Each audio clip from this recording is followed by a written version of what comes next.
kami for 3 hours mahigit. Hindi ko rin inakala na darating ang araw na sasakay ako sa ambulansya na dati nakikita ko lang na dumadaan sa kalsada. Ngayon, nai-experience na natin yung pakiramdam ng nasa loob.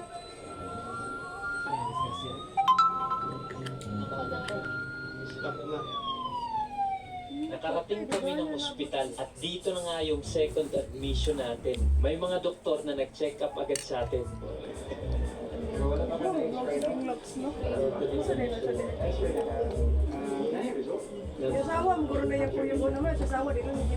Inilipat na tayo sa room at nakakatuwa dahil meron na tayong first visitor.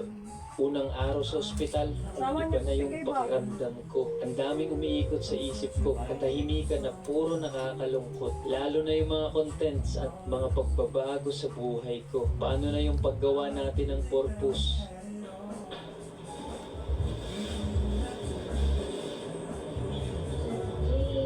Isa na rin yung limitado ang mga galaw ng braso at kamay ko. Maraming salamat din pala kay Rose. Siya nag-post ng mga video natin. Hindi kasi na kaya. Kasi ngayon nakapag-selfie tayo dito lang dahan-dahan. Buti magalutok pa ka, ano, kundi Pagkapos ng aksidente, maraming umiikot sa isip ko. Iniisip ko paano na yung mga mission, paano na yung mga plano, paano na yung mga lugar na pupuntahan. Pangalawa, iniisip ko na paano na rin yung income. Kasi ito lang din yung pinagkukunan ko ng mga panggastos. Parang, kasi paano na. chicken hotdog in Philippines. Ayat. Wala rin tayong sinisisi sa nangyari, lalo na yung kalabaw at pati na si Tatay Jose. Dahil alam ko na may rason kung bakit inalaw ni Lord to na mangyari. Bago naganap yung aksidente, wala naman akong naramdaman. Pati yung videographer ko, wala naman kaming na-feel ng mga sign. Dapat hindi na ituloy. Ba, nilagay sila sa hospital pa. So, Ma, ito na lang nilagay sila sa hospital para kasi sa sila makatulog. purpose, reason.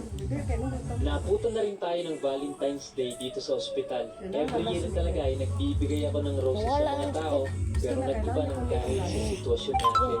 Pero ngayon, kahit ganito ang nangyari, nagawan pa rin natin ang paraan na makapagbigay ng roses sa mga papasok sa room natin.